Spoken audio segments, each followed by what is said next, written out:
Morning, everyone. Just waiting. I can see the attendees are joining, so I'll just wait a couple of seconds to let anyone else join.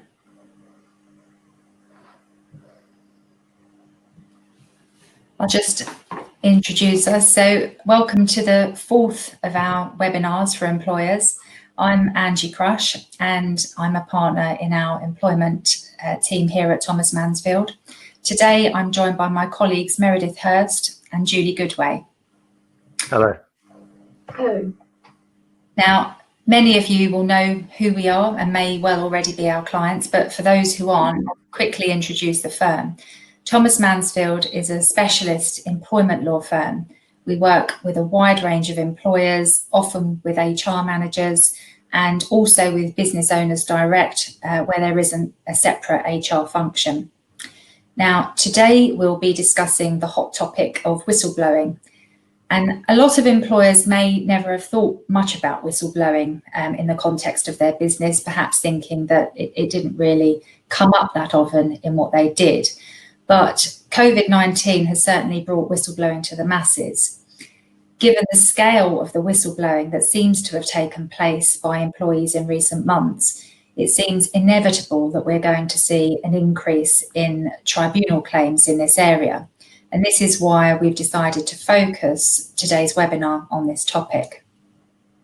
Now, on the right-hand side of your screen, you will see some buttons, and in the Files button, you can find a roadmap of the areas we're going to cover in the session today. And there's also a chat box where you can put any questions that you want to ask. And I'll try to get these answered at an appropriate point in the seminar.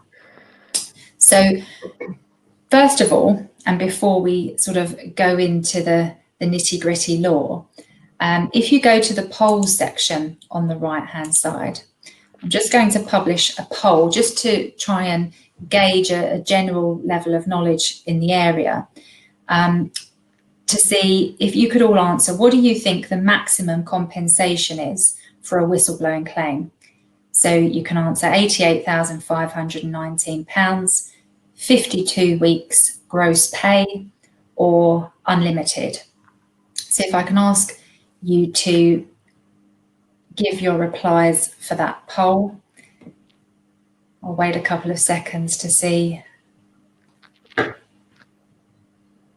who answers what. Give you time to click your buttons and find the right ones. So no one thinks that it's 88,519, and there's a fair split between being 52 weeks gross pay and unlimited. I can see people are still answering. I'll end the poll there. So we've got about 55% say unlimited, 38% say 52 weeks gross pay, and 5% say 88,519. Now, as you'll hear in a moment from Meredith, the answer to that is unlimited, and claims in the millions aren't unheard of with regards to whistleblowing. In the US, there was recently a $50 million claim. So Meredith, over to you. Can you tell us why it's important for organisations to be aware of whistleblowing? Well, following on from the poll there, Angie, firstly, the consequences of getting the claim wrong as an employer mean that you are potentially exposed to unlimited damages. Now, of course, that's relevant to how well paid the individual bringing the claim is. There was a case of Rehan against Ernst & Young recently, and he was awarded $1 million. Secondly, there's no service requirement to bring a claim, so it's similar to discrimination. So there's no 2-year service requirement. Whistleblowing protection extends not only to workers in the traditional sense, but also, employees in the traditional sense, but also to workers. There's a general category, a wider category of individuals. Personal liability can also be bestowed upon individuals who bully or victimize a whistleblower. And employers can also be fixed with liability for the actions of those who victimize whistleblowers, so-called vicarious liability. Public policy, or rather public interest, which is part of the requirement for a disclosure, can also override confidentiality. which means that an employer's dirty laundry can be aired in public, and this is something that reputationally can be very damaging. According to recent statistics, there have been over 2 million calls to the government's coronavirus job retention scheme whistleblowing helpline. So that gives you a flavour of how serious this area of the law is.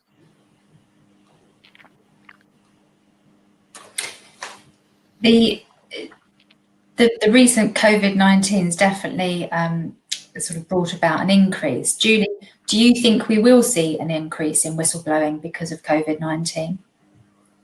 Well, yes, I do predict that there will be an increase. As Meredith has said, there's been a large number of calls to the government's furlough leave whistleblowing helpline.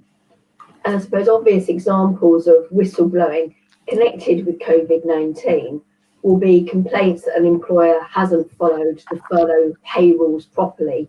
And indeed, I've been contacted by an employer who genuinely misunderstood the furlough leave rules and had allowed an employee to work from home, and then they claimed furlough leave pay as a result of that. And obviously that was a genuine mistake, and thankfully that has been rectified. I suppose other complaints that we may see are around inadequate health and safety measures being in place in the workplace. And again, we've been contacted about an employee who raised a concern about social distancing. They were concerned that meetings were being held with some other people in a very small room. And so I can see that workers may have very genuine concerns about this. Of course, it's also possible with employees facing redundancy that they may blow the whistle in order to try to avoid this, and or to try to get their employer to give them an enhanced redundancy package. For whatever the reason, I predict that there will be an increase in whistleblowing. And it would be interesting to know from our viewers, and again, if you go to the poll section at the side of your screens, I'm going to put a poll up to ask whether you are concerned about employees or workers making a complaint about health and safety or in relation to the furlough scheme or your use of the furlough scheme, whether that is actually a concern that employers out there have got, because it would be good to know how you're all thinking about the sort of potential impact of COVID in relation to whistleblowing. Looking at the results, it looks like a fair few of you, and certainly the majority, can see that there's a potential for employees, whether they're genuine concerns or not, that there is a concern that employees or workers might start making some complaints about health and safety type issues or use of furlough in relation to COVID-19. So it shows really how COVID really has brought whistleblowing to the masses. Thanks for answering that poll, everyone. 76% are concerned about that. So Meredith, can you summarise whistleblowing law for us in general terms to start with? In very basic terms, it's where an employee or worker tells their employer or the organisation they're working for something that they believe to be unlawful that's going on in the workplace, or it might be on a client site or something. It might seem innocuous at first, or it might be very high profile and avert a major disaster. Evidence from lots of high profile inquiries, including the Piper Alpha and the sinking of the Herald Free Enterprise, indicated that employees had fears about safety procedures but didn't feel able to come forward and voice their concerns. So we shouldn't necessarily see whistleblowing as a bad thing. It can also bring serious concerns to an employer's attention that they weren't otherwise aware of. Whistleblowing activity continues to make and create headlines. And of course, we know about the NHS inquiry into the mid-staffs scandal there, and also global and security intelligence whistleblowers like Edward Snowden and, of course, WikiLeaks. The legislation in the UK, which is available to workers, is intended to help workers understand what they can blow the whistle about and to whom they must do so without fear of repercussions, or at least with legal protections in the event that they do face repercussions. Some real life examples from the charity Protect to give you an indication of what sort of things we're concerned with. A manager in a food supplier to the airline industry alleges that a reduction in staff numbers means that she and her co-workers don't have the capacity to carry out food hygiene and safety tests, which means that food is unsafe to eat. Another example would be an employee uncovers the fact that a manager in a care home is stealing money from the residents. Now, both of those would amount to protected disclosures. They're in the public interest, and they both relate to a legal obligation. The first thing to note, though, and importantly, is that not all disclosures will qualify for protection. An example I'm looking at the minute for an employer, the employee has said that changing his shift, meaning that he can't look after his children, well, he's alleging changing his shift full stop is a whistleblowing issue, which potentially it is not, because it relates to him as an individual rather than having a public interest quality. But first of all, the individual must make an allegation or disclose information which tends to show that one of 6 specific things is taking place: a criminal offence, a breach of any legal obligation, now of course that's very broad, a miscarriage of justice, danger to health and safety of an individual, and that's where COVID comes in, damage to the environment, or an employer's deliberate concealment of information about one of the above. Now, the worker must hold a reasonable belief that the information they disclose is in the public interest and shows one of those relevant failures. And the worker must disclose information. They can't make a broad or generalized allegation about something. They have to disclose facts which are capable of the employer dealing with and responding to. In addition, what I should say is that really in the employment context, what we're concerned with quite often is a breach of any legal obligation, and that is quite a frightening prospect for an employer because it can cover a whole host of things. And there was a case recently which demonstrated that the employee isn't required to use legal terminology because, of course, it's the layman's remedy. They're not required to specifically state a legislative breach or make reference to the law when making the disclosure. So the employer must be alive to that. And generally, a complaint can't relate to an individual's private concerns. There has to be a public interest element to it. Thanks for that, Meredith. So to drill down into each of those sections a little bit further, Judy, can you explain this reasonable belief requirement in a bit more detail? Well, yes. So as Meredith has mentioned, at the time of making the disclosure, the worker must believe that wrongdoing has taken place or is likely to take place. And that means that the worker themselves must believe it to be true. But the test is not just 100% subjective. The belief must also be objectively reasonable. And this means that a reasonable person in their position would have held this belief too.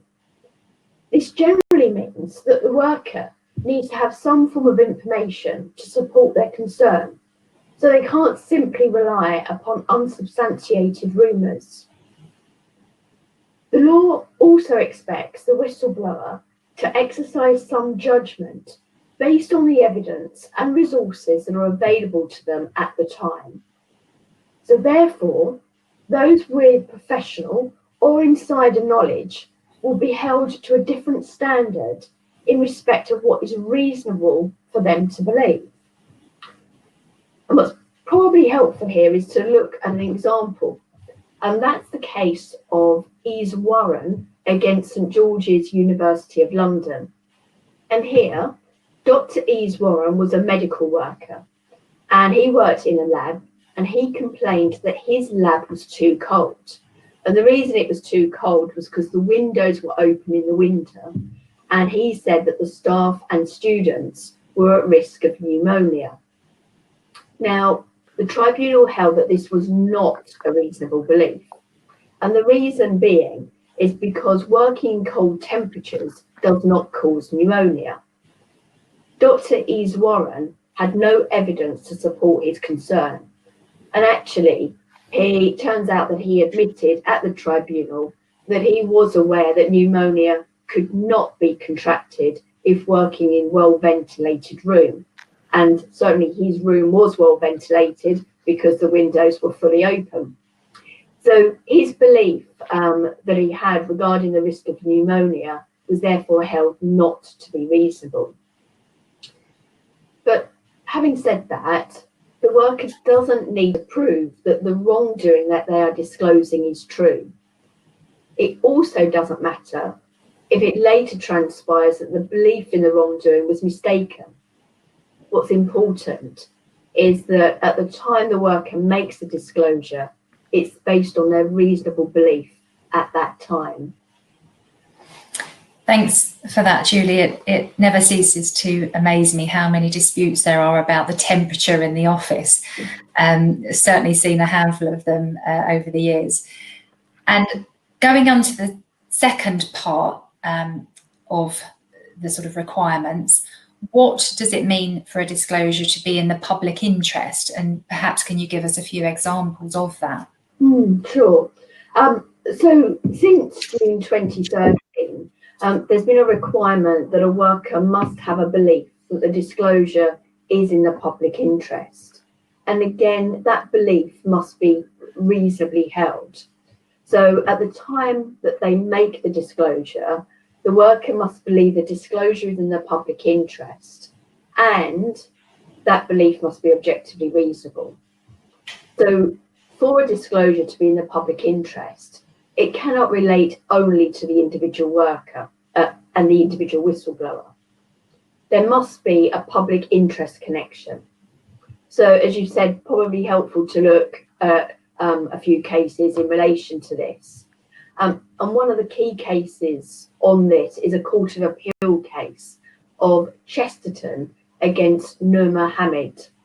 Now, Chesterton is an estate agency, and Mr. Nur Mohammed, he was a senior manager there, and he complained that the company's accounts and profits were being manipulated, and as a result, that the commission that was payable to him was less than it should have been. And he also told his employer that 100 of the senior managers were similarly negatively affected by it too. So here, Mr. Nur Mohammed, clearly his primary concern was about himself, but it did have the other managers in mind at the time as well. So his disclosures were held to be capable of being in the public interest, and so this was held to be a qualifying disclosure. And the other case I think it's probably worth mentioning is a recent Employment Appeal Tribunal case of Okwu against Rise Community. Now, Ms. Okwu was employed by Rise Community, which is a charity, and she was facing allegations of poor performance.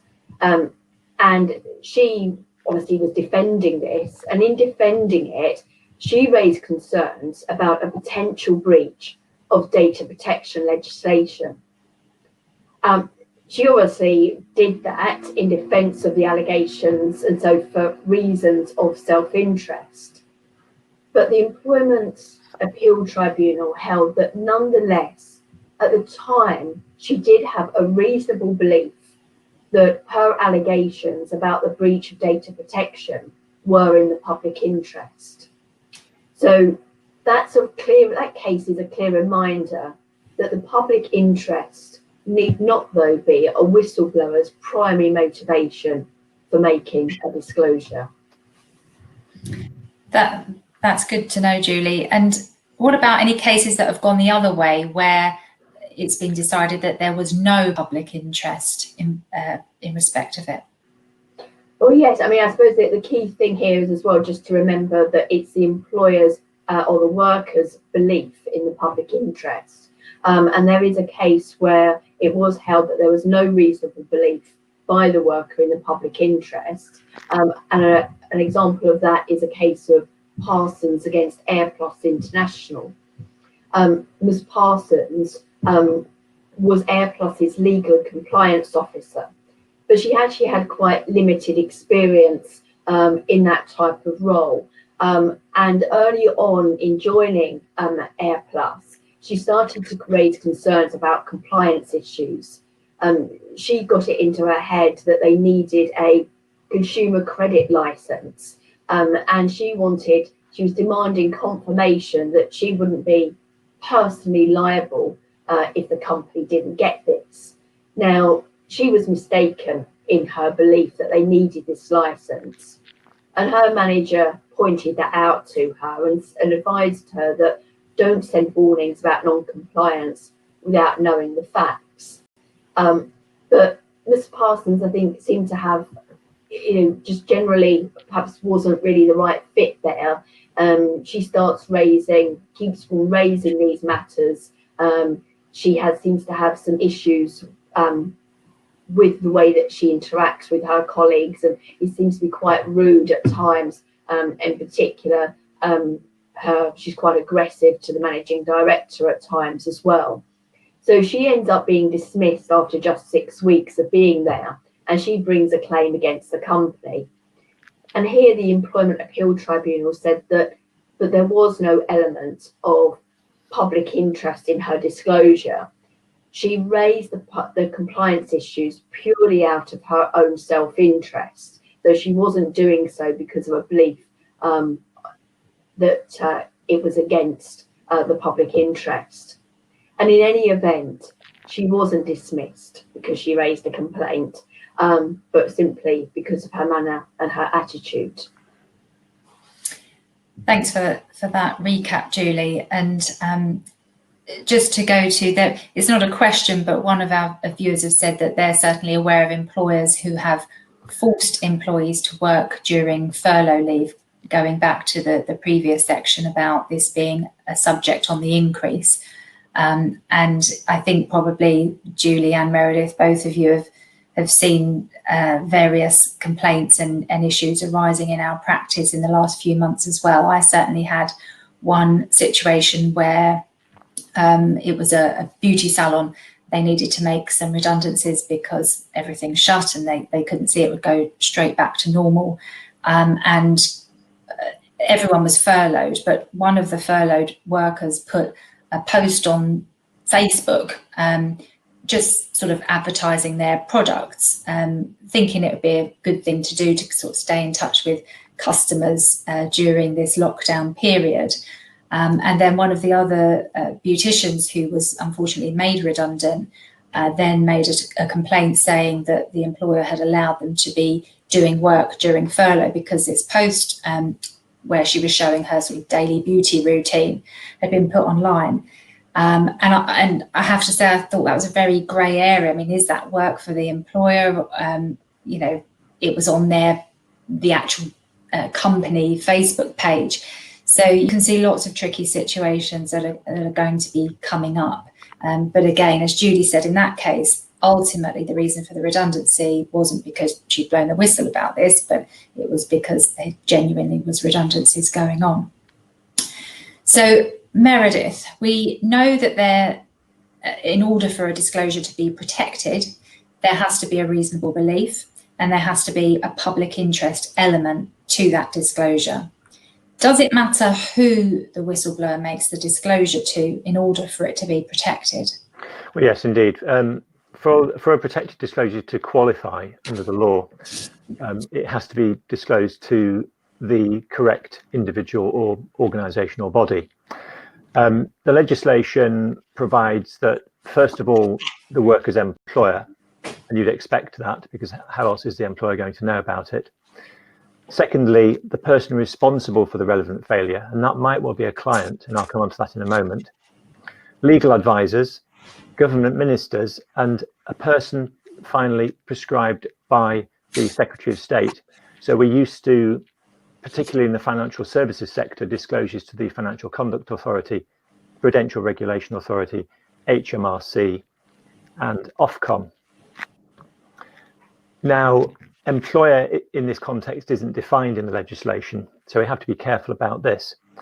A disclosure is likely to be regarded as a qualifying protected disclosure if the person making the disclosure makes it to somebody senior to them in their organisation. So somebody with authority over the individual making the disclosure. Conversely, it's less likely to be a qualifying protected disclosure if the person making the disclosure does so to a peer or a junior member of staff, unless it can be assumed that that junior member of the team will pass it on to a more senior person. So, for example, a junior HR colleague might well be a relevant person within the context of the employer's business. Responsible persons. Instead of making a disclosure to the employer, a worker may make a qualifying disclosure to a relevant responsible person. And I'll give you an example of this. If in the course of doing work for a client, an employee of a firm of accountants has reason to believe that one of its clients, one of the firm's clients, is guilty of malpractice covered by the legislation, so for example, money laundering, for example, they could raise that matter with a senior person within the client, the responsible person, rather than their employer, the firm of accountants. This would be a qualifying protected disclosure, notwithstanding the fact that they've not made it to their own employer.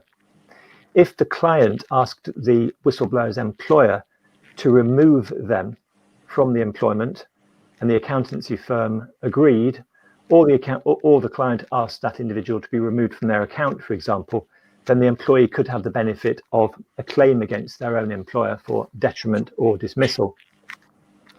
There are examples where disclosures have been made wider than this, and that is, for example, to the press. There are more stringent requirements on an individual when making such a disclosure. They have to demonstrate why it was not reasonable first to go to, in inverted commas, proper channels such as their employer. And of course, if they receive a payment for going to the press, then it would not qualify because there would be a personal interest element. They would have benefited personally. The issue for us here as employers is to ensure that we deal with things internally if we can, to avoid those wider disclosures. So you can see that sometimes it may be difficult for an employer to know whether a protected disclosure has actually been made. How can an employer sort of know if there has been such a disclosure? Well, the first thing to note is that disclosures can take place either verbally or in writing, and even handing over a recording has been found to be a disclosure. An individual on a landfill site had taken a recording of illegal dumping. That was found to be a disclosure. But the important thing is that a disclosure must disclose information, facts that are capable of verification to enable the employer or the body receiving the disclosure to act upon them. A general allegation will not pass muster. So, for example, if I say to my manager in a hospital, you are not complying with health and safety law, that would not amount to a qualifying protected disclosure because I have not disclosed information. If, on the other hand, I say, I found sharps lying around, sharp syringes, dirty clothes, the wards are not being cleaned, you are not complying with health and safety law, then that would amount to a qualifying protected disclosure because that would be the disclosure of facts, of information. So there is a difference between the making of an allegation, a general allegation you are not complying with health and safety, and the disclosure of relevant information of facts. Now, there's a slight blurring in a case such as the example I've just given you, where I say to the hospital manager, you're not complying with health and safety law, come and look, and I take them to the area of concern and point at things around the room, for example. That would probably amount to a qualifying protected disclosure. But what a tribunal will do, and I've been in this situation myself, in the tribunal, they will want to know specifically the form of the words used by the whistleblower to ascertain, first of all, whether they consider it to be a qualifying protected disclosure, even before they get on to determining whether that was the reason for the detriment or dismissal. So disclosures, as I say, can take place verbally, in writing, and in other means. Of course, if they're written, then that's evidentially more powerful for the individual. Several communications taken cumulatively can amount to a disclosure. So if you receive multiple emails from somebody, you might say, well, this is just a troublemaker, they're just causing me distress. But buried within those emails is the makings of a disclosure. Then you'd have to look at the thing in the round, in the context. And also, you have to bear in mind that sometimes employees will have general moans in grievance hearings, or they'll raise grievances, but there may be the makings of a disclosure within a grievance, for example. And also, it's been held that a solicitor's letter in which a disclosure is outlined having received instructions from their client can amount to a protected disclosure as well. So employers certainly need to be vigilant to be on the lookout for the various guises that a whistleblowing type disclosure can take.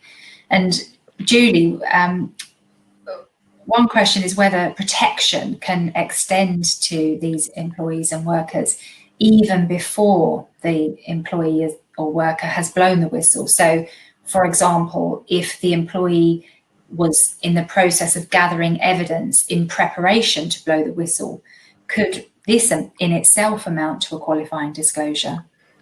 That's a good question, because the legislation does state that there must be an actual disclosure of information in order for the worker to be protected.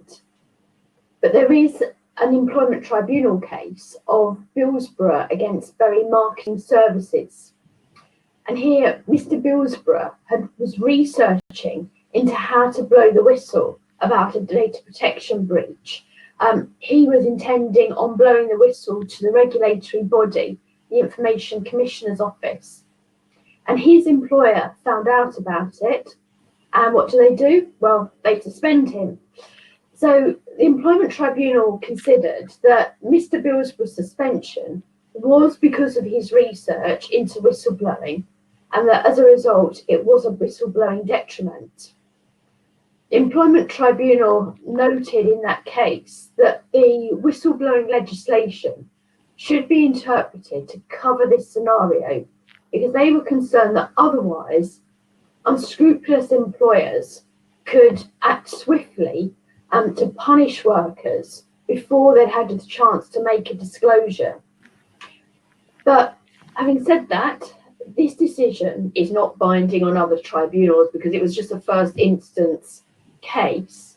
But I suppose nonetheless, it is a note here to employers to be mindful of this decision and certainly ensure that if they are concerned that a member of staff is in the process of blowing the whistle, not to react negatively in any way to that. And what about if that worker who is gathering information themselves commit some wrongdoing in the way they go about gathering that information? Would they still get protection? Well, yes, certainly. I think the thing is here is that workers may believe that they can do whatever they want if they're about to blow the whistle, but that belief is mistaken. And there are cases that confirm this. It's probably worth here noting the case of Bolton School against Evans, and that case was considered by the Court of Appeal. Now, Mr. Evans was employed by Bolton School as an information technology teacher, and he raised concerns about the security of the school's new IT system. And although he'd raised those concerns, the school wasn't doing anything about it. So he decided to take measures into his own hands, and he goes a step further. So he wants to prove that the IT system has potential weaknesses. So he hacks into it from a student's computer. He disables some of the accounts, and then he tells the headmaster of what he's done.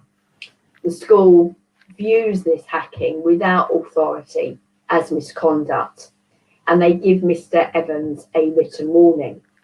Mr. Evans is not happy about this, and he subsequently resigns, and he brings a whistleblowing detriment claim as well as a constructive unfair dismissal claim against the school. Now, when the Court of Appeal looked at this, they confirmed that Mr. Evans did make a protected disclosure when he raises his concerns about the school's IT system being insecure, but that's not the reason for the subsequent warning.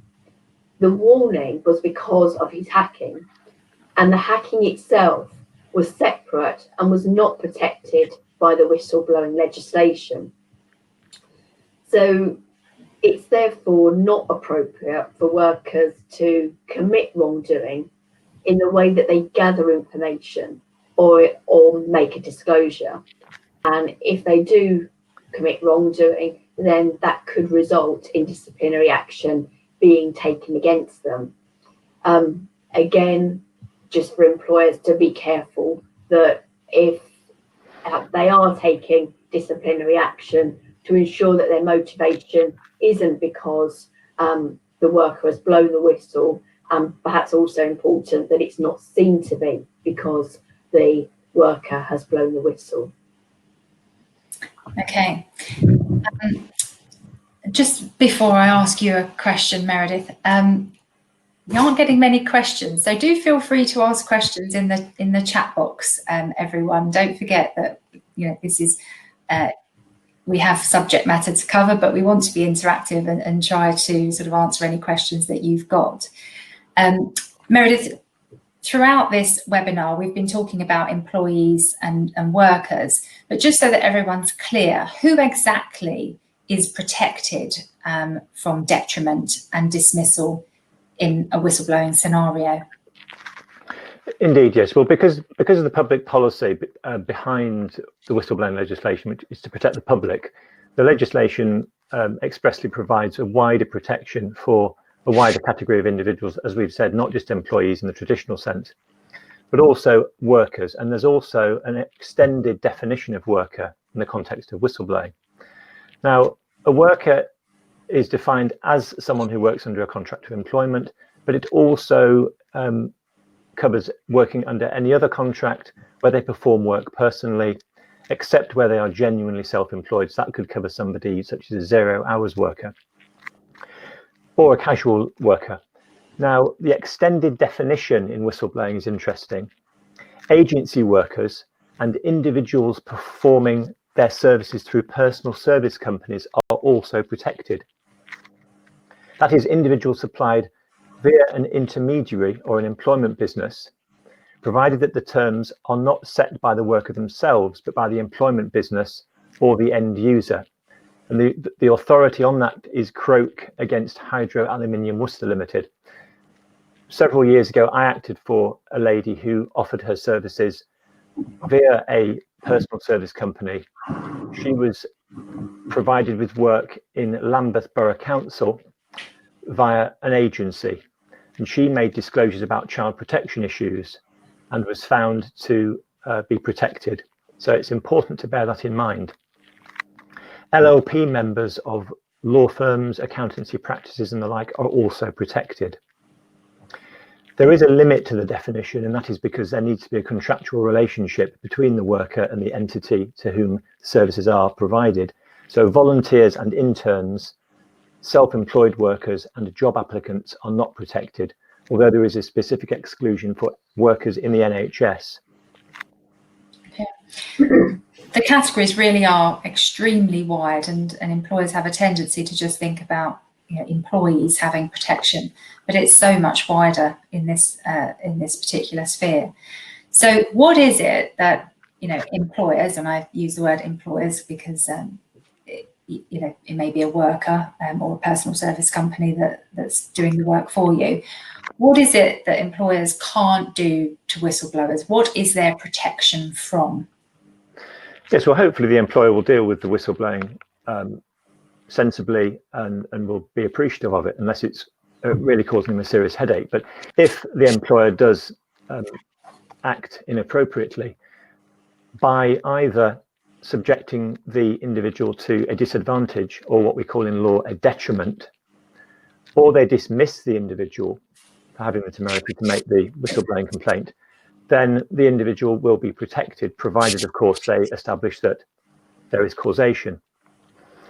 Now, workers have the right not to be subjected to a detriment, but they cannot necessarily bring an unfair dismissal claim. But that doesn't matter, because in the context of a worker, if a detriment amounts to dismissal, then they can bring their claim as a detriment.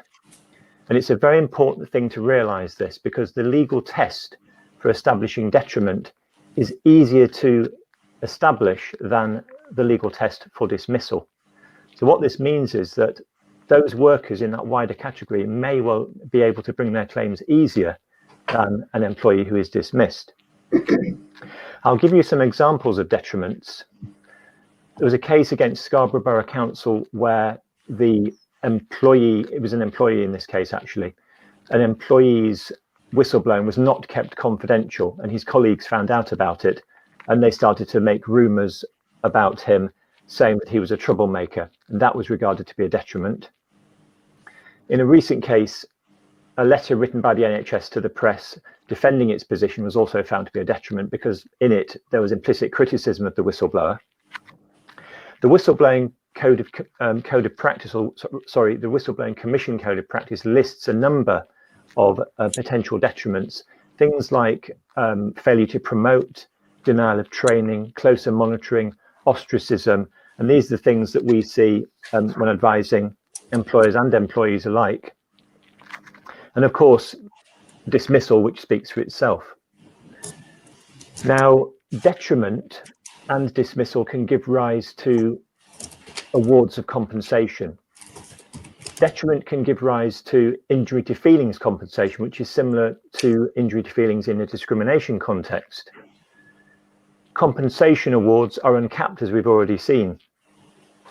And notwithstanding that workers cannot bring an unfair dismissal claim, they can still claim ongoing loss of earnings if the detriment arises from dismissal. So don't be fooled and think that workers can only claim injury to feelings, because they can also claim ongoing compensation for loss of earnings.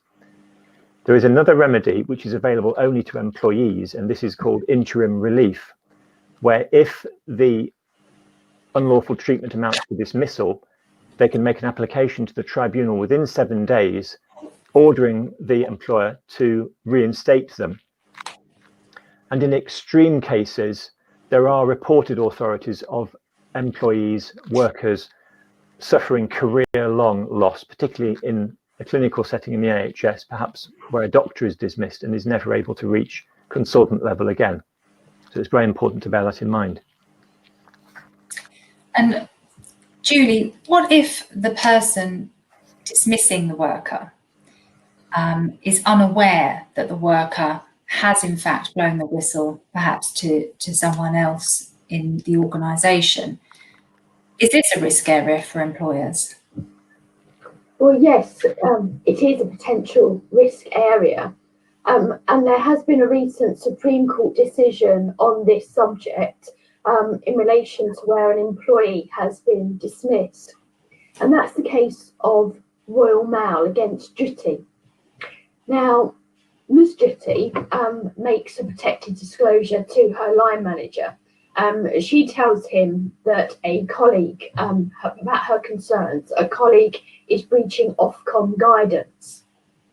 Her line manager, though, then reacts very badly towards this, and he gives her a dressing down. Apparently that dressing down is for about 2 hours.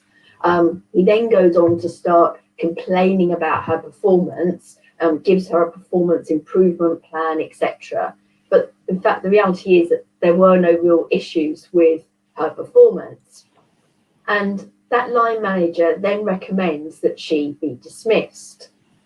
Now, the employer does arrange for a different manager to consider whether Miss Duty should be dismissed.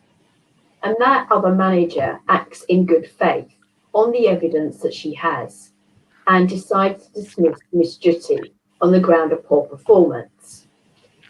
Now, it's probably worth noting here that Ms. Duty had previously made representations to HR saying that she was concerned that her line manager was trying to manage her out because he held a grudge against her for raising this complaint. But during the dismissal process, Ms. Duty is off sick, and therefore she doesn't have an opportunity to make any real contribution or representations about this during that disciplinary process. But when the Supreme Court looks at this, they determine that Ms. Duty had been unfairly dismissed.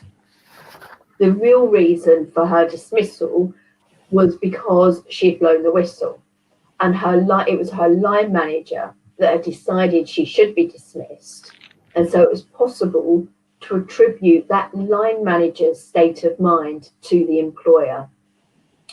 The employer, therefore, should be very careful to ensure that dismissing managers do have all the relevant facts And certainly if a worker does raise any concerns during a disciplinary process, that they are being retaliated against for making a complaint, then that should be investigated. Yeah, that's a real lesson for employers to learn, that they need to look right back to what started the whole ball rolling on the entire process, rather than just looking at that final stage. Now, before moving on to the sort of next section about what employers can do to protect themselves, I just wanted to do another poll. So again, if you can go to the polls section at the side, and this poll is to ask whether you have a whistleblowing policy, and an up-to-date whistleblowing policy, not one that was written 15 years ago. Do you have an up-to-date whistleblowing policy at your workplace? Because it will just be interesting to see who, if everyone has felt the need to have one of these, or if some people, haven't considered having one in place previously. So early indications are it's looking pretty good, with most of you well sorted in the policy department. And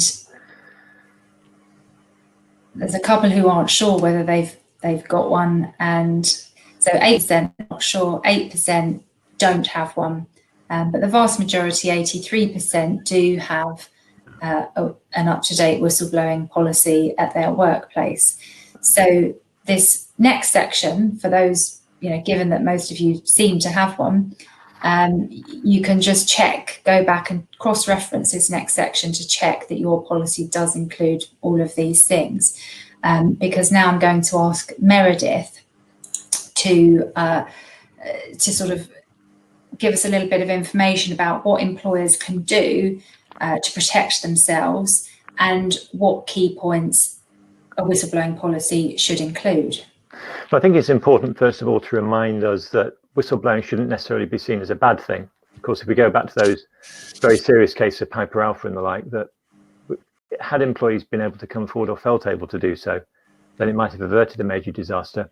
That's to be contrasted with, those individuals who allege that everything is unlawful in the workplace, and we know who those sorts of people are, and they cause us all a lot of headaches. But the whistleblowing charity Protect has indicated that in its code of practice that it is best practice for employers, organisations to have an appropriate whistleblowing policy, and also appropriate training in handling whistleblowing complaints and a review and monitoring of whistleblowing in the workplace.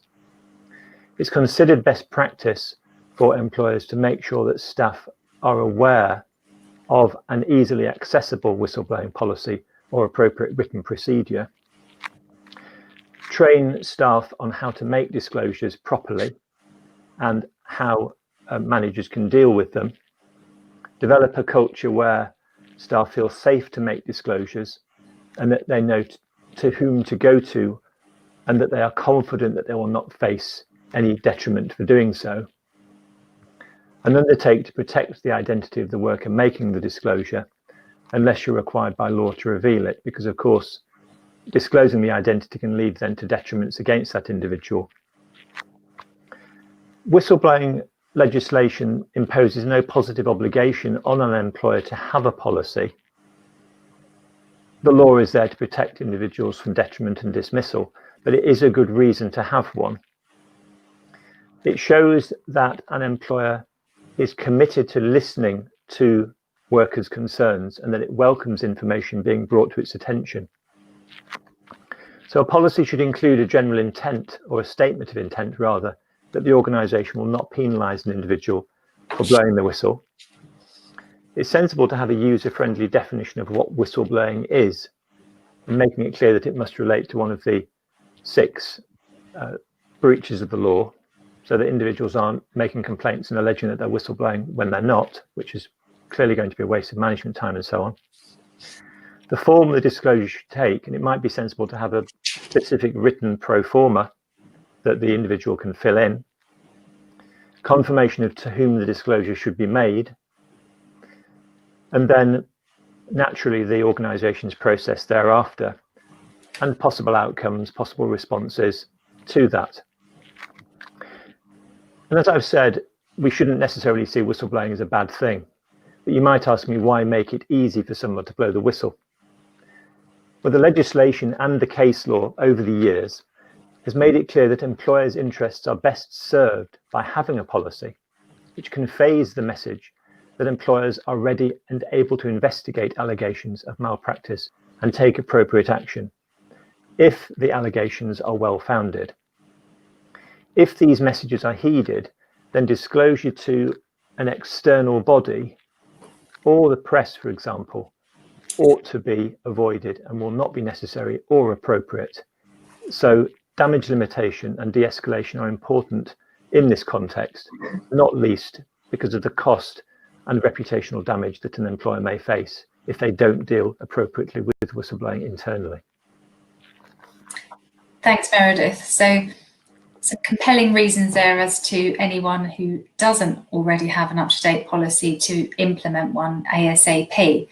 And of course, if anyone watching this needs assistance with that, we at Thomas Mansfield can help. Generally, implementing, a singular policy is only going to cost a couple of £100, and may well make it a lot easier for you if you have a problem in the future. And just before we move on to the final section of the webinar, I just wanted to mention a specific offering that we've got for sort of potential new employer clients out there who are watching our webinar today. In the offers section at the side of your screen, we're offering an hour's consultation with one of us for free, or at our expense, and there's no obligation to take us up. We did this in the last webinar, and quite a few people took it up, and had a really useful conversation with us. It was good to have that chat and get to know a bit more about people's business and the issues that they have, so that if they do have a problem in the future on any subject, they can come back to us, and we already have an idea of what their business is about. So if you'd like to take us up on that offer, please do click through on that button at the side of your screen, register for your free consultation, and one of us will be in touch to arrange it at a mutually convenient time. We can do it by phone or Teams or whatever works. So, Julie, sometimes when an employee is making a disclosure, they're going to be disclosing some fairly sensitive business information in the course of doing that. So, can an employee making a whistleblowing disclosure also amount to a breach of confidence if they do disclose confidential information? Well, yes, an employee's employment contract will often confirm the employee's duty of confidentiality. But regardless of this, employees do have an implied duty of confidentiality during their employment, and they also have a limited duty after their employment ends. So if a contract, or normally a settlement agreement, attempts to prevent whistleblowing, then those contractual terms that are trying to prevent it will be void and unenforceable. Excuse me.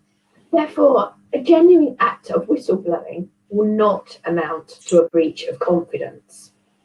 So it's important for organisations to bear this in mind, and it makes it all the more important to deal with a disclosure appropriate internally so as to avoid a wider disclosure with the reputational damage that can entail.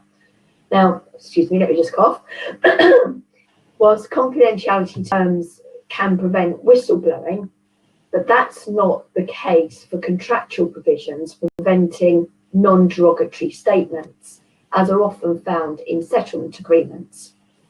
So the Court of Appeal, actually, not the Court of Appeal, the High Court this year considered the interaction between non-derogatory clauses and whistleblowing. And that was in the case of Pertemps Medical Group against Ledec. Now here, Ledec had been Pertemps' CEO, and he resigned, and he signs a settlement agreement. And that settlement agreement requires him not to badmouth the employer or its employees, but he was allowed to make protected disclosures. Now, afterwards, Mr. Ledeck basically wants more money, and he makes a complaint that he's not been paid and he's just trying to get more money from them. And he escalates this to such an extent that he's making serious allegations. In fact, at one point, he reports substantial fraud on the NHS to the NHS Counter Fraud Authority.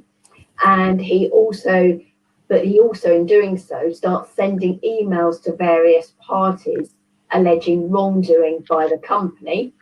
And in fact, at one point, he says that the controlling shareholder is a drunken pervert who apparently turned a blind eye to fraud. Now, Pertemps is obviously concerned about this, and they seek an injunction against him to stop him making further bad mouth comments and saying that he's in breach of the settlement agreement. Oh dear. And so the High Court considers this, and that they do say that the allegation about the NHS fraud is within the whistleblowing legislation, but the reasonableness of Mr. Ledeck's disclosures to various parties outside of the Counter Fraud Authority, they fail because the reason he's doing this is simply to cause damage to the company and their senior managers, all with a view to try to get more money out of them. So the High Court there does grant the injunction, restraining Mr. Ledeck from making further derogatory statements or harassment. So I suppose there's a key point here to say, well, look, whistleblowing, if you can do that in terms of, even though it may breach confidentiality, but it doesn't extend to if you are bad-mouthing a company. Thank you, Julie. So we don't seem to have any more questions. You've still got a couple of minutes to get them in if anyone can think of anything or any scenarios they want to share. Thanks, Meredith and Julie. I think that was really insightful. We've already had a couple of comments saying, you know, good level of detail and the case examples. I think cases always bring everything to life. So if any of you have any questions, either on whistleblowing or anything else to do with employment law, please do get in touch with one of us. We'd be delighted to help you. Our contact details can be found on the invitation to this webinar or on our website, www.thomasmansfield.com. Now, next month's webinar is on the topic of hidden disabilities. Now, this is an area I can fairly confidently state affects nearly every employer in the country, whether they know it or not. It's likely that you have a worker that has a disability, a hidden disability, somewhere in your workforce. This really is essential viewing, and our expert on the area, Jenna Ide, is going to be talking about this next month. It's a really interesting area, so I'd urge all of you to sign up for that webinar now. And given that we don't have any questions, we're actually finishing on time today, so that's great. I have now activated that offer button. I was a bit late in doing it, technological mishap, but it is now activated. So if any of you want to take us up and book in a free hour chat with one of us, please do activate it. If you haven't managed to do it via the link that's there, just email one of us within half an hour of the webinar, and we'll set it up that way instead. Because I think once I close the webinar, the link will go. So thanks everyone for listening. Hope you've enjoyed. Always, please do give feedback that can help us to make future sessions better or more relevant to the things that you want to hear. So I'll say goodbye for now, and hopefully we'll see you tuned in the next webinar. Thank you. Thank you.